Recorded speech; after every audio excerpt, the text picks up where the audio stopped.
Let's see here. I get intestinal blockage, which I thought came from grains. It seems I can't tolerate vegetables either. What can I do about this? Is it possible this came from pernicious anemia? If you're getting intestinal blockage and you're getting it because of vegetables, you probably have a major issue with your digestive system in general. So like your GI tract might be damaged, not adequately producing digestive enzymes. It could be, part of that could be pancreatic dysfunction or insufficiency, stomach underproducing acids, another potential there.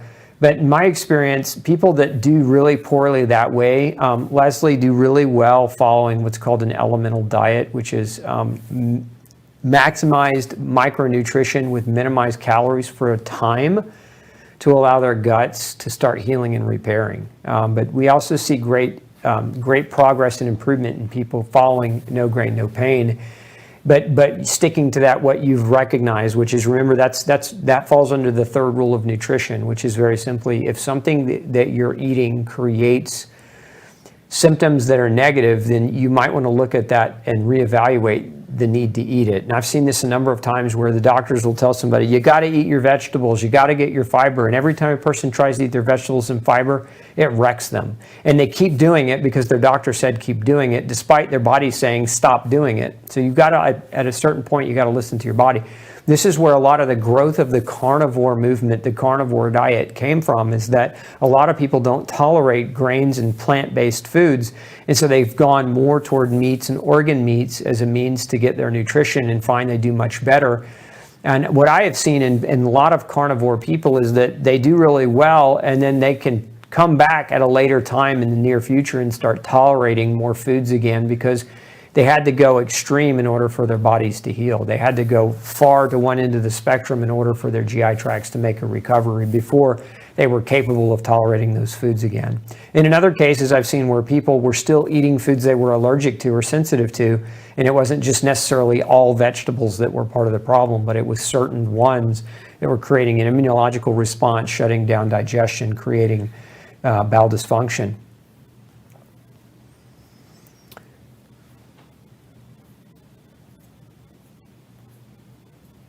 Let's see here. Go down on the left side for me. Oh, so Lindsay's asking, what if your gallbladder's been removed? Yeah, that's where I was coming with this, because I saw that question coming before.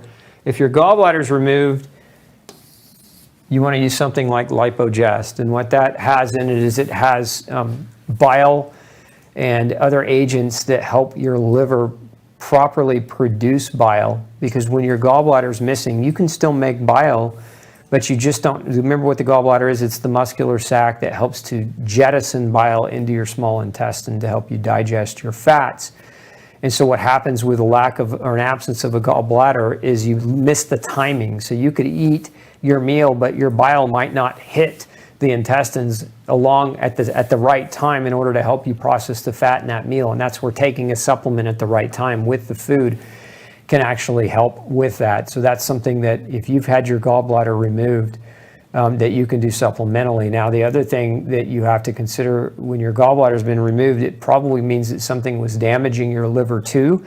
And so if you haven't gone back and worked with your doctor to identify what was creating the problem in the first place, then all you've really done is a surgical correction that wasn't a real correction. It was a temporary fix. Let's keep going down on that left side.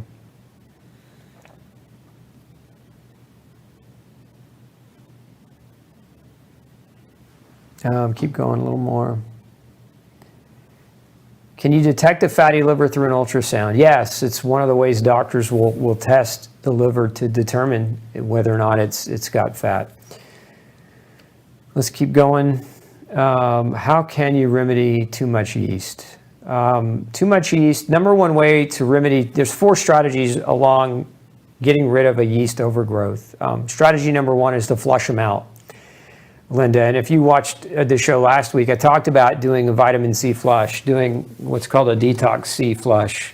And so you might go back and watch that replay to get those specific instructions. So flushing out the bowels is one way to start the process. That's really what I would consider to be part 1. Part 2 is nutritional support into the GI tract. And so the three other things that 2 and 3 and 4 that you'd want to do is, number 1 is create competition for yeast. What is competition for yeast? A good probiotic, right? And particularly a good probiotic with S. boulardii. We have something called biotic defense with S. boulardii. This is competition for yeast. So we're trying to make it harder for them to grow and to flourish. So we want competition for them to take the resources away from them. Number 3, you can use some natural antifungals. A lot of people would, jump to garlic and oregano, and eating those foods richly because they have known antifungal and anti-yeast properties. What we found in our testing, so when we actually test people, and we do cultures, in the GI tract to identify yeast, a lot of the times what we find is that these individuals have yeast species that are resistant to the standard oregano and garlic. The yeast growing in them won't react. In other words, using these two things naturally, oftentimes they won't work. And that doesn't mean it won't work for you. It just means that when a lot of the people that come visit me will actually measure this, and they have resistance. The yeast inside them have resistance to oregano and to garlic, like 95% of the time. And so one of the things that I really like to use is, there's a couple of things. One is caprylic acid, which is a natural plant-based acid that really makes it challenging for yeast to grow. And another is something that we have called yeast shield. And that's a rich microbial formula with multiple different types of plant compounds that have known antifungal properties. And so the other thing, though, that's super important, so those are 3 strategies. The 4th strategy is to starve them out. Remember, yeast thrive on carbohydrate energies and sugars, so you really have to look at your diet, and you have to make sure that you're adhering to a diet that is free of sugar and that is minimized, and no dried fruit. We always recommend take dried fruit out of the diet. We have them limit their fruit servings predominantly to berries and no more than 1.5 cups a day. Like, these are all just strategies that you can implement that will help. But if you've got a nasty yeast overgrowth, it's probably best to see somebody and really get it figured out specifically and unique to you. Health consequences of removing the gallbladder. So follow up to the other question Rita is asking. So the biggest health consequence is fat malabsorption. Fat malabsorption, why is that a health consequence? Most people are like, yeah, low fat, let's do it. I don't want the fat, it's going to make me get fat. That's not true. Omega-3, vitamin A, vitamin D, vitamin E, and vitamin K. These are all fat. And when you don't have a gallbladder, you minimize your ability to digest and absorb these nutrients. That's why if you look at several of the formulas that I've designed for these nutrients, they actually come in an emulsified form, meaning that even if you're lacking a gallbladder, the form I'm putting them in bypasses that. That's on purpose. We do that for a reason. But this is your biggest issue, and here's what we see clinically. It's generally about 5 years. Remember, fat-soluble vitamins store in fat tissue, so it takes a little bit longer for them to become deficient, or can. So generally, we see about 5 years post cholecystectomy or gallbladder surgery, we'll start seeing this show up in a big way. That's the biggest issue. So then the next question then is, what are the symptoms of deficiency of these nutrients? And there are hundreds of them. But one of the symptoms is diabetes. Vitamin D deficiency causes dysregulation of blood sugar, so it can increase your risk for the development of diabetes. Vitamin A deficiency causes inflammation of the GI tract, inflammation of the skin. It makes it very, very hard for your cells to turn over and repair. Vitamin E deficiency causes lowered antioxidant function in your body, so it puts strain on your liver, puts strain on your selenium storage and your thyroid. Vitamin K deficiency, depending on which vitamin K we're talking about, predominantly we're talking about vitamin K1, which is necessary to help coagulate and clot your blood so you can develop blood issues. And then omega-3 is very critical for the prevention of dementia, heart disease. It's very critical for regulating blood viscosity. So again, there's a lot. You say, what are the risks? It's the risks that come with these deficits, in my opinion, that are the biggest danger long term. And so when you have a gallbladder surgical removal, what should have happened, and maybe it did for you, maybe it didn't, I don't know, I can't speculate, but you should have had a nutritional consult before that surgery to explain that to you.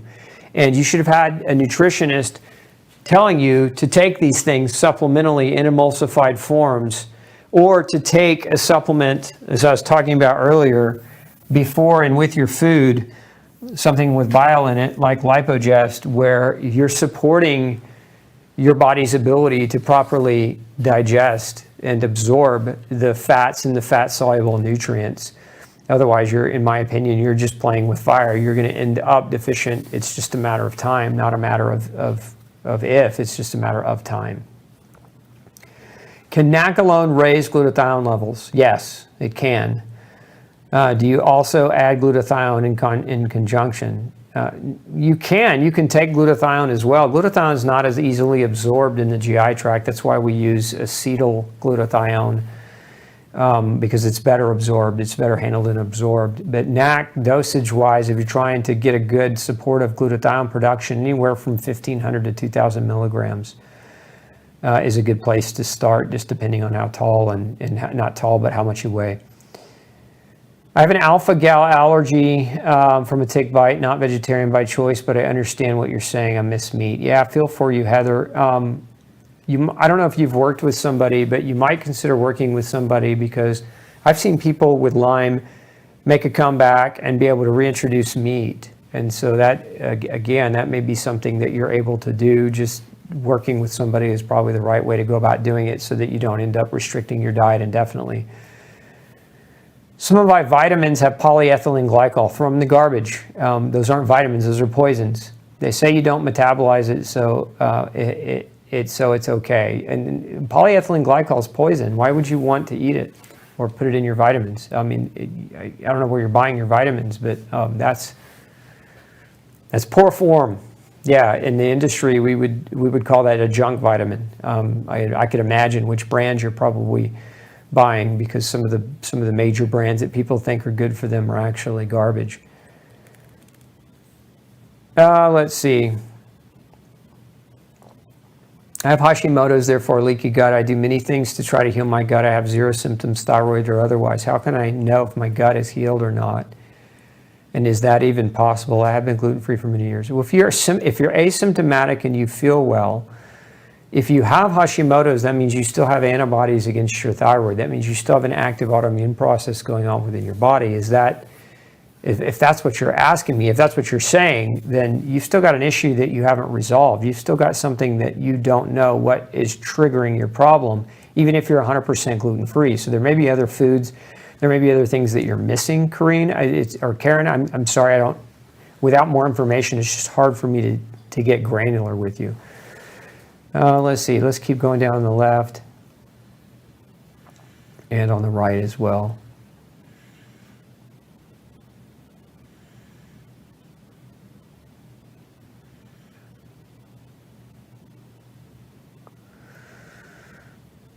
This time, let's see, I think I got that. This time restricted, yeah, I think I answered that. Time restricted feeding. So yes, time restricted feeding elicits autophagy as well.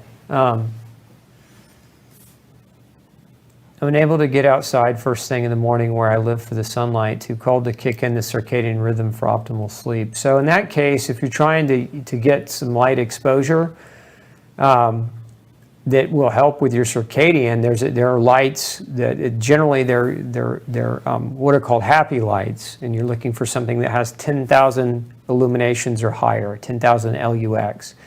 And you set them about 18 inches away from your face in those winter months. And if you're getting ready in the morning, example, going to work or something, you just put that on your bathroom counter, and you have it there as you're getting ready for your day.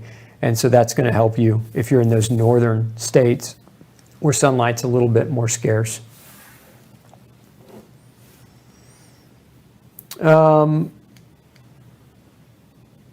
you drink matcha? You can. It's super high in caffeine, so it's not something I typically recommend if somebody's struggling with gastrointestinal issues, because caffeine's a gastric irritant.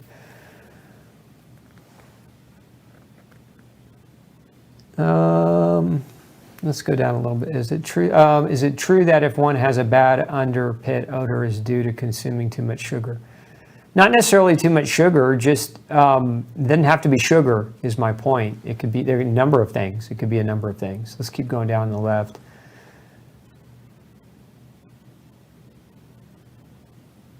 When is my book coming out in Spanish? Rita, I'd love to know the answer to that question. Look, we have sent so many requests to the publisher. Unfortunately, I don't have control over it because I published with Simon & Schuster Touchstone. So they get to make and call all the shots on what languages it gets published in. We're published in 5 languages, and Spanish is not one of them, which I found a little bit surprising. But how do you, those of you listening, if you want a Spanish version, here's how we can get this done.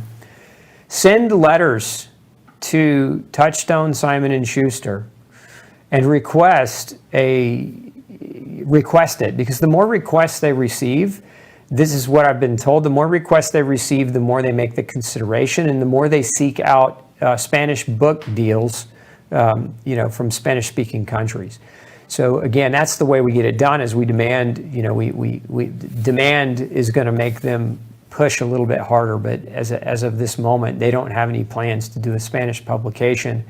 And contractually, I can't convert it into Spanish and sell it myself because I've got a contract with the publisher. Do you do any meet and greet or book signings? I do. We have our requirement for a meet and greet book signing is that we have 100 people or more present, and if it's somewhere where I have to travel, that my travel expense is covered. Unless it's somewhere I'm going to be naturally already, and then if you try to make that arrangement happen and I'm already going to be there, definitely we can try to do that.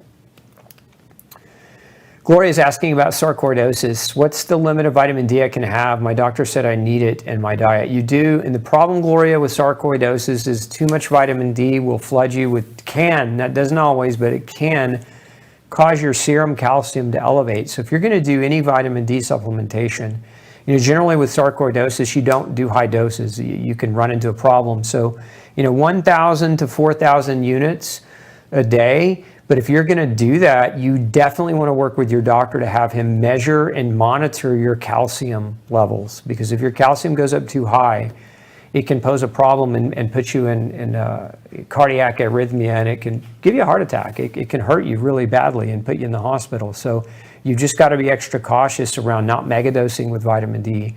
And again, working with that doctor to make sure that they're monitoring your calcium levels to prevent that problem.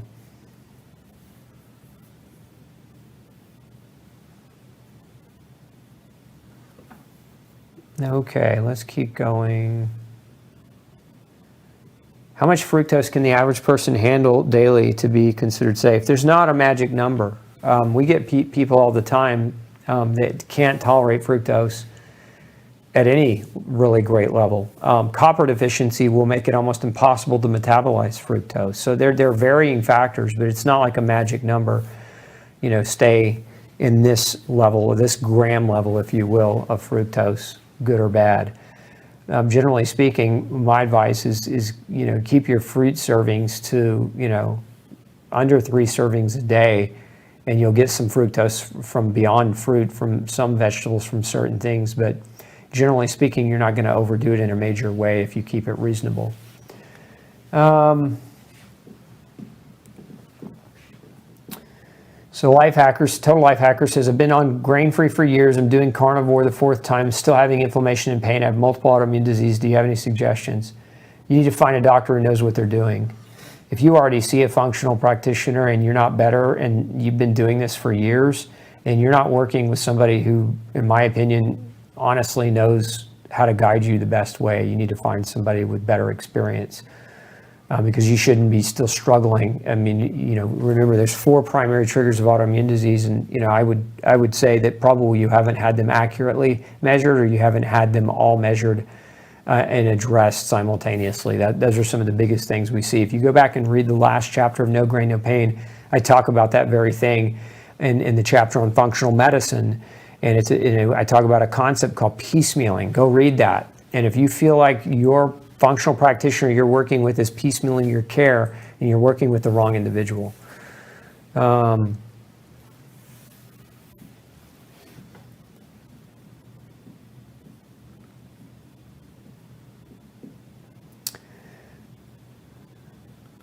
So can you use Ultra Digest? Betty wants to know, can you use Ultra Digest without drinking 8 ounces of water before you eat? Yes, it's just a generalized suggestion. You don't have to drink 8 ounces of water as a requirement. Do I recommend taking vitamin E for hypothyroidism? No. Vitamin E itself is not going to treat your hypothyroidism, but if you're hypothyroid and you have vitamin E deficiency, then yes. But again, I would recommend more than just taking it for hypothyroidism. I would recommend getting your vitamin E levels checked, and if they're low, then you can take it. But vitamin E is not, it's not going to reverse a hypothyroid situation typically. I mean, if you go back one year and watch, I did a pretty lengthy crash course on the thyroid, and I talked about all the nutrients, all the vitamins and minerals that are necessary for proper thyroid hormone function. So you might go back and watch that and look more at that, because vitamin E is not at the top of my list as it relates to the thyroid. Do I recommend grounding when sleeping? Yes, it's not a bad idea. I actually have a Beamer mat that I love to sleep on. But grounding sheets are another option. And then sleeping in the great outdoors occasionally, camping can be an option for great grounding as well.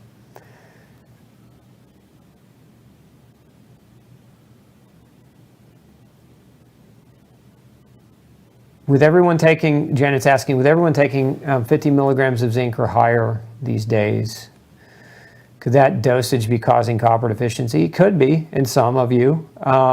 Long-term without measurement isn't a good idea. If you're taking zinc prophylactically for cold and flu season and then you quit taking it, you're probably not going to run into much of a problem. But if you're taking, 75, 100 milligrams a day indefinitely without having your levels checked, yeah, you very well could create a copper imbalance that could create a problem. What if your pancreas is removed? If your pancreas is removed, you got a pretty good problem. You need to really work with somebody directly in a one-on-one environment, because there's not like a magic thing to do. You're missing one of the, probably not your whole pancreas is removed, probably a part of it, but you really want to work with somebody who's doing objective measuring to help give you specific guidance. So I think I mentioned, if you have your gallbladder out, I recommended Lipogest and Ultra Digest as two things to help support digestion. Any product specifically if you've had your appendix removed? Yeah, in the first month of having your appendix removed, you should use what our product is called Ultrabiotic Defense. Remember, your appendix is actually a storehouse of extra bacteria, so when you remove that, it's like removing your reserve tank of good probiotics. So taking probiotics post-surgically is a very good idea for up to 8 weeks, but at least 4. I missed one. Go back up just a little bit. Get a little bit more. Oh, no, I got that. Okay, so Pat, are you taking new clients? Yeah, just you want to call my office, Pat, 281-240-2229. We limit how many we take, so we only take a certain amount each year, but yes, we still do take on new folks. What causes excessive sweating?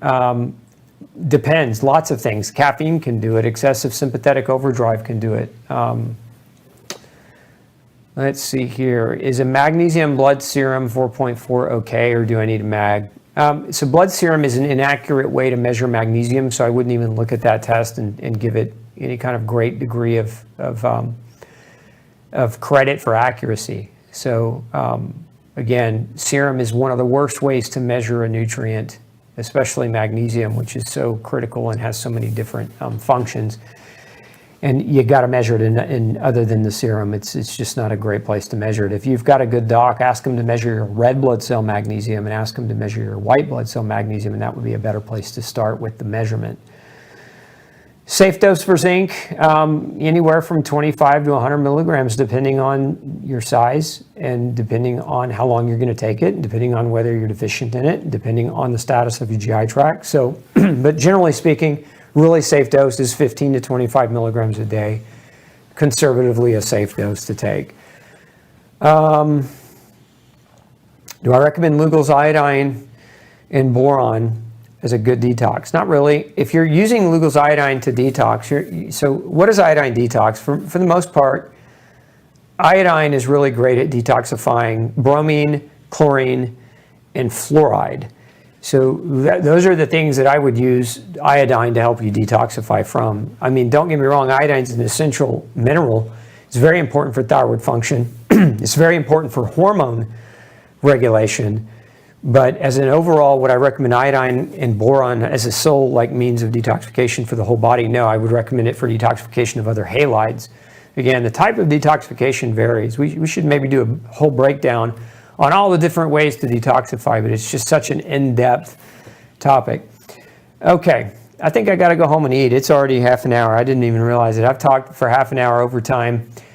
I hope you guys enjoyed it. I hope you learned something new. If you did, I've done my job this week. Hey, look, if you're new to Pick Dr. Osborne's Brain, come back next Monday. We're here every Monday at 6 p.m. Central Standard Time. If you don't want my information censored, go sign up. Go to glutenfreesociety.org, sign up for my newsletter. It's really becoming the best way to make sure that my information is not being censored in your social media channels. We're under fire, so you guys know why we're under fire. But anyway, sign up for our newsletter if you want to make sure that you stay abreast of all things health, nutrition related. Look, wishing you a fantastic week and evening. We'll see you next Monday for another episode. Take care. Hey, if you've got a functional medicine or health question that you'd like me to answer for you, make sure you send me an email, glutenology@gmail.com, and we'll do our best to create a video answer just for you. Have a great day.